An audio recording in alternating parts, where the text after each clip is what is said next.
What's up, y'all, and welcome to probably the best fitness and nutrition podcast ever. We know there's a ton of wellness information out there. But we also know that by learning to optimize your nutrition, fitness, recovery, mindset, and relationships, that you'll feel more human than ever. That's why we take fitness and nutrition seriously, but not ourselves. So turn up your volume while learning, laughing, and crying with us. Make sure to follow us on Facebook and Instagram at Roux Fitness to stay up to date on the best fitness advice, and at Stacked Coaching for all of the most important nutrition tips and tricks. And now, the podcast that will change your life. Probably.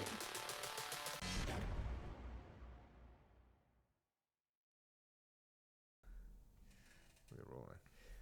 Hey, what is up? We are back. It's been a while since, I think the last podcast I did was this solo podcast from my hotel room in Florida while I was evacuated, and I just rambled into a microphone for 10 minutes. Yeah. But I am lucky to have one of our Roux Fitness clients, Colin Vandervoort.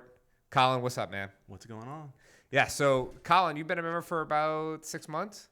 Yeah, since February. Since February. Awesome. Yeah. And what did you do before that? Before, I was at Premier Fitness on Airline.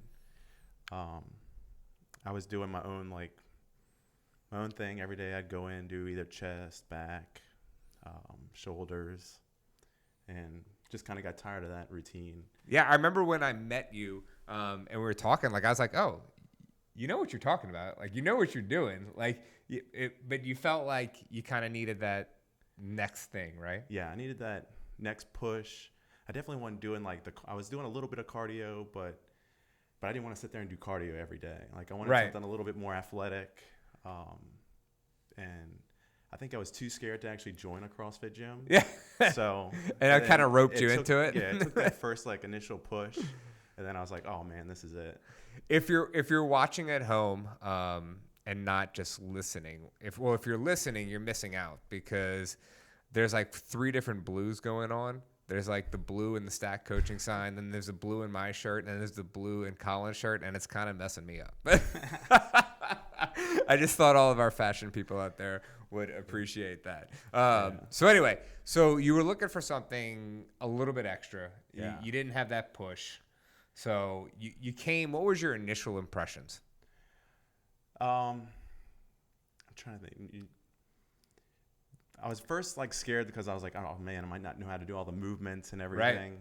So then that was kind of nerve wracking. But I was glad that we did the first initial little course. Yeah, you did an on-ramp course with Emily, some one-on-one sessions. Exactly, we did that. So that kind of made me a little bit more comfortable with it.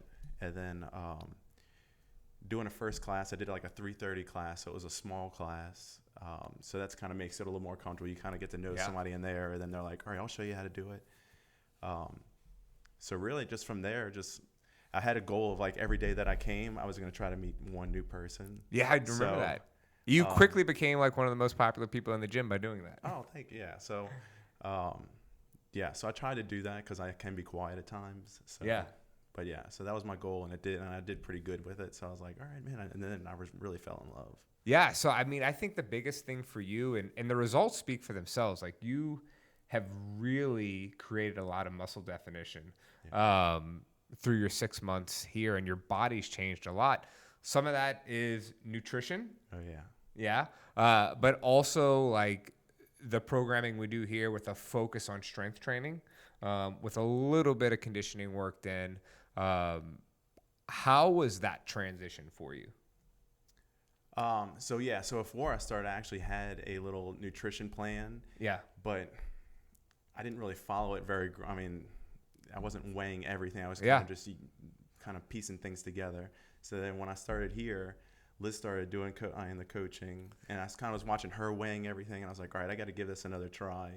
So I kind of went back to that plan, but then weighed everything. But I was kind of flying blind because I didn't know exactly where my macros should be. Right. I remember I talked to you at one point, and you're like, dude, your carbs are way too high. Yeah. And as soon as I dropped them, that's when I started seeing all this change. Yeah. And then adding, plus all the workouts too. Yeah. So what y'all don't know is that Colin's beautiful wife, Liz, she is a stacked coaching client. She does one-on-one nutrition coaching with us. And she shows up time to time for the She gym. does. Yeah, So she was here yesterday. Oh, she was here Yeah, yesterday, she and I was here missed it? yesterday, Son of a yeah, bitch. yeah. So mostly comes Saturdays, came yesterday. How about that? But I think the neatest thing is that this is the second person who said this, and I'm sure there's more people out there that we just haven't spoken to. But like spouses or significant others of someone who's in nutrition coaching ends up getting a lot of benefits and ends up seeing reaping the real benefits. And some of it is just being around that person who is maybe watching their nutrition a little bit more closely or seeing the coaching. And the other part of it is picking up what they're doing and then learning it through them and start implementing. And that's kind of what you did. You didn't just sit there and like have Liz cook for you. Like I believe you asked questions, figured out what she was doing, and then made it your own. Well, yeah, and plus I would watch all the podcasts too. So I was kind of there you go. Every time I would watch, I'd get something from one episode, and I'd be like, oh yeah, okay. And I remember like one time y'all had talked about like using portion sizes as like your hand, like your fats or your thumb. So you did all protein. that, and I did all that, and Colin has I know as soon as from like I'm ripping y'all off. I know, but like from the moment I met Colin, like he told me he subscribed to our YouTube channel. He was listening to all the podcasts. I feel like you were listening and watching even before you joined the gym, right? Yeah, I think so. Yeah, before I joined the gym, I was watching probably about a month or two before I actually like made that leap. Yeah. So like that goes to show you that. Well, I feel good about this. It's not just me like bullshitting into a microphone anymore. It actually helps someone. I'm trying to think because I think Liz was busy at the time and I wanted to join with her. And that's what took me so like, I don't know. I was like pumped. I was like, come on, we got to hurry. Like we got to start. Yeah, no, I love it. So awesome, man. What has been like your favorite thing to do at the gym? Favorite thing to do? The fact that like I learned how to do like rope climbs and, I don't know, like the kipping movements and stuff like that. Like I enjoy like all those kind of accessory movements and stuff like that. Things that make you feel like a superhero. Yeah, exactly. Exactly. Or a gymnast or something. Yeah, gymnast, not normal things that you do, right? And then I found out later on that it's like, hey, a lot of gymnasts or like cheerleaders do CrossFit and stuff like that. And it's like, oh, it makes so much more, like it makes more sense. And so, because I mean, all those movements are, you're working all the muscles. How long have you been like working out? So you said you worked out at Premier. Like, have you always been the type of person that's worked out your entire life? I've always worked out. I mean, I would maybe take like little breaks for maybe like a month or two, where I may stop for a while. But yeah, I always worked out. But for consistently, when I was at Premier, I was probably there for 5 years, and I was consistent. Yeah, awesome. Hey, and you've always somewhat watched your nutrition, or have you always been, I guess, lean? I've always been somewhat lean, but as far as like ab definition and stuff like that, I really didn't gain that until I started here. Yeah. So so that's it. So that I probably a year before I started here, I started doing nutrition stuff, and I still had never got the abs that like I wanted. And it wasn't until I kind of came here and then Liz started stack coaching, and I kind of kept. Yeah, you don't do extra stuff, do you? Outside of the gym? Yeah. No, I mean, like even like you do the class and that's it. You hang out and you go home, right? Oh yeah, exactly. Yeah. So like I see people like posting these ab videos all the time. Like, you want abs, do this. Or I see people like even in the gym spending 20 minutes after the workouts doing abs, and I'm like, hey, you don't need to. You don't need to do that. Like, you just need to lift heavy and not eat like an asshole, right? Or dial up your nutrition a little bit, or figure out your macros, or get a nutrition coach. Either way, some type of accountability in the kitchen along with heavy lifting will get you your abs. You do not need to waste time doing 30 minutes of abs every day. Yeah, they're definitely made in the kitchen. But also, I'm trying to think. Yeah, I think like the programming that you do is fine. It's got a perfect amount of abs in it. And plus, I've dropped back as far as how many classes I was going to. I was going to like 6. You were coming like 6 classes. You came out hot. Yeah, and then I was like, all right, I'm pulling it back a little bit. So even pulling it back, like I still. You don't need to go as much. Yeah, I don't need to go as much. How old are you? 36? Just turned 37. Just turned 37. Yeah. Very nice. So. Yeah. Your birthday with Liz is pretty close, right? Yeah, I'm August 14th. She's the 13th, so she was yesterday. So she Wait, came on today's your birthday? No. Liz's birthday was yesterday. Oh, okay. Yeah. So, but yeah, so she came to the gym on her birthday. I was proud of her. Nice. That is awesome. No, right. I wish you happy. You were in California for your birthday. Yeah. Oh yeah, we're in California. That's right. Yeah. So tell the people about your love of cars. Okay. Let's get into that a little bit. So Colin's got a lot of hobbies, and I feel like when Colin gets into something, he gets into it hard. So we talked about CrossFit, came in hot, coming 6-7 days a week, dialed it back a little bit, but really perfected his nutrition, and now is looks like someone who is in the CrossFit Games. I wish. No, but you could totally be on the cover of a muscle magazine for sure. But let's talk about cars. So how did you get into, you own a Porsche? Yes. Yeah. And is that what drew you to Porsche? My uncle, probably when I was 15, had just bought his first Porsche, and I remember him coming over and throwing me the keys and telling me to go drive it, and I'm like, wait, I don't know how to drive a stick, and I don't know how to drive a stick. Yeah, so that time I was like, oh man, but he took me for a ride, and I just fell in love. So then when I got my license, my first car was it was a Ford Contour. And then I went to a Civic. So then it's I went I put an exhaust on it. I was doing mods to the engine. And then but then I really wanted a stick. So I was like, oh, my next car, I'm going to get a stick shift. So I got this Acura RSX and love that car. That was an awesome car. So you love to drive? I love driving. Yeah. I just love, I mean, I love driving too, but I love going to car meets and stuff like that. And just meeting people. Tell me about what's a car meet?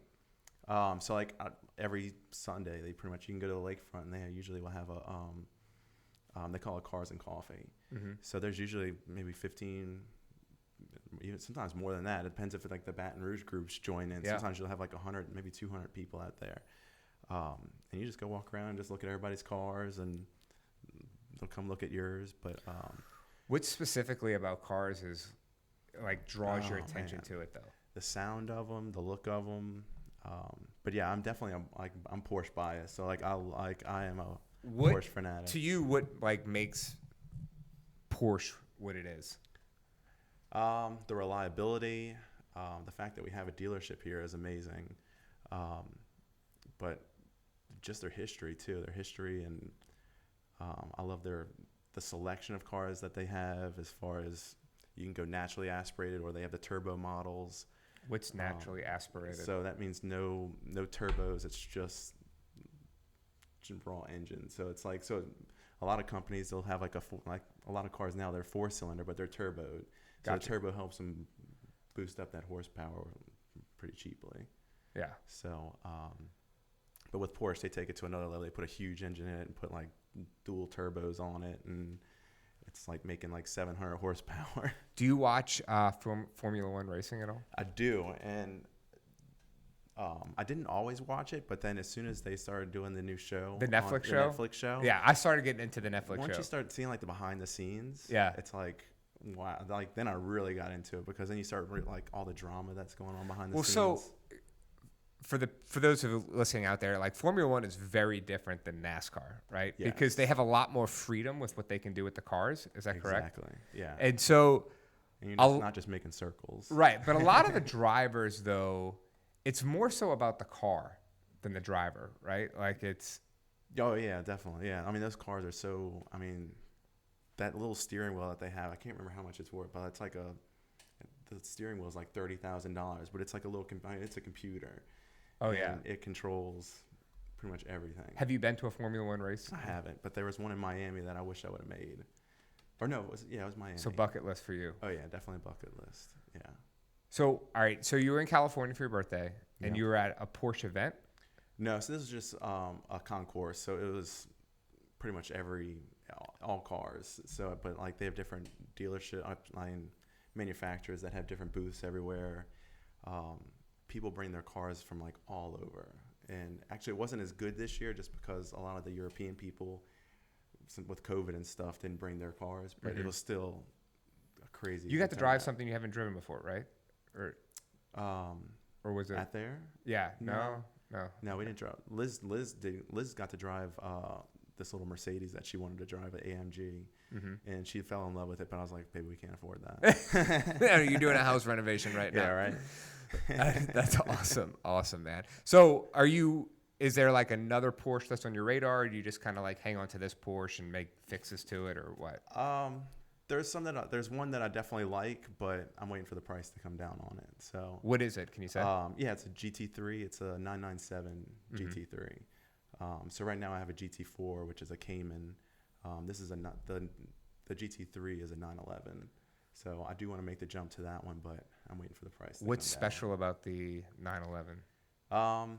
Well, the one that I'm looking, so Porsche has a GT division, and those are the cars that I love the GT because that's their race division. Yeah. So the car that I have right now is a GT. So I mean, it has like the racing seats in it. So it's more. Liz doesn't like it because it doesn't have the creatured comforts like AC seats and stuff like that, and she has to deal with the fire extinguisher by her feet. So that part she doesn't like, but I mean, I love it. So I mean. Well, you drive it. So, I drive it. Yeah. So that's my thing. She gets mad. She's like, you need a hobby. And I was like, I do have a hobby. I have my CrossFit and I have my car stuff. And she's like, but those are all like in the morning before I wake up. So by the time you're done, I'm just waking up. So it's like, to her, I don't have any hobbies. Well, so that brings me to, you do have a third hobby, and that is photography. Photography, yeah. Which you are quite good at. Colin has taken a bunch of pictures for the gym. And you actually take pictures of cars. That's unbelievable. Yeah. How did you first get into that? Liz got me into it. She first started, she was just dabbling, just kind of started taking pictures of friends, and she's always made videos and stuff like that. And she kind of put that to the side for a little while. And then I was looking for something to do as far as so my family owns Jefferson Door Company. And I was trying to get plug there. Yeah. What kind of? So you do windows, doors. Yeah, windows, doors, cabinetry. Yeah. Pretty much anything to trim out a house we sell. I love it. So if you're interested in that kind of stuff, you're renovating your house, building a house, give Colin a call. Shoot him a DM. Yeah. So I was looking to like expand our portfolio, and so I was like, man, we have all this camera equipment. So I just kind of picked it up, and Liz started teaching me, and then just learning from YouTube. What kind of camera do you have? Right now I have a Sony, the A7 III, and I love it. Yeah, so I just made the switch from Nikon to Sony. What made you make that switch? I like the digital screen, so like when you're looking through the camera, you can actually, what you see through the hole is actually you can adjust on the screen. So you can adjust. That is different. Yeah, so you can it's a screen inside of there, so you can actually, whatever you're adjusting the aperture to, it's making the change in the screen. So I'm physically watching it. So I don't have to click and like look and see how it came out. Like I can click and I just automatically see what it's. So I don't know anything about photography, but I do know. But I do know is that when you learn on a camera, it's kind of like you want to stay with that camera, or so it's like Nikon or Canon or whatever. So you making the switch from a Nikon to a Sony is kind of a big deal, right? Oh yeah, definitely. Because I mean, you already spend I probably had like $3,000, maybe $4,000 worth of lenses. Yeah. That you pretty much just have to ditch. I mean, I actually still have them, but yeah, I need to get around to selling them. Yeah. But yeah, so yeah, they're making that switch. Then you got to, and Sony's lenses are, oh my God, they're like even more expensive than Nikon's were. So I'm like, oh, are they better? Slightly, but I mean, they're really only noticeable to someone who's like really zooming in and seeing what the pixels are like. So it's not a huge difference, but so the big switch for you is just when you look through the aperture. Yeah, I think I'm probably that advanced at photography yet to tell you all the differences, but yeah, I mean, I pretty much just kind of, once I find somebody on YouTube that I like following, I'm like, all right, what cameras they are, what are they using, and so then so you were self-taught via YouTube. Yeah. Oh yeah. That's impressive. Same with nutrition. Yeah, same with nutrition. So you went to Roux Fitness for that? I love it, man. That is awesome. So you do have hobbies, Liz. I do have some hobbies, Liz. Colin's got lots of hobbies. Come on. What hobbies do you have? So, that's all right, man. So question for you. I ask everyone this, by the way, if you didn't realize it or not, that Colin is the member of our month for September. He is someone that is the first person that's going to say hi when people walk in, when new people walk in. The friendliest guy in the gym for sure. And he comes to everything. I love it. He comes to everything. And so we were going to do this, but we got we all evacuated due to Hurricane Ida. Oh, yeah. So we're finally back. It's the middle of the month, so this is a little bit late. But Colin, what would you tell someone who's maybe like looking for a change or needs a kick in the butt and they might be a little bit timid to come try this out? What would you tell that person? Just to try. I mean, you gotta, once you get through that door and once you get through those two, like that first workout and you go to your second workout and you see how things are, how things work. Yeah.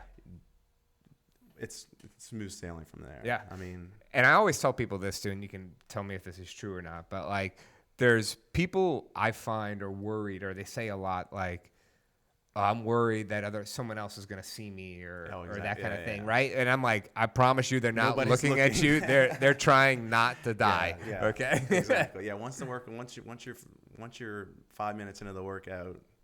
Yeah. You just worried about yourself. About getting there. You're worried about yourself. Exactly. So awesome, man. All right, Colin, anything else to add?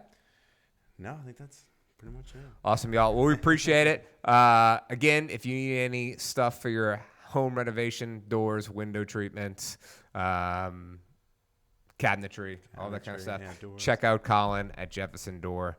And if you're interested in learning more about Porsches and cameras, you can hit him up as well. He's got all the hobbies. So, all right, y'all. Appreciate it. Bye.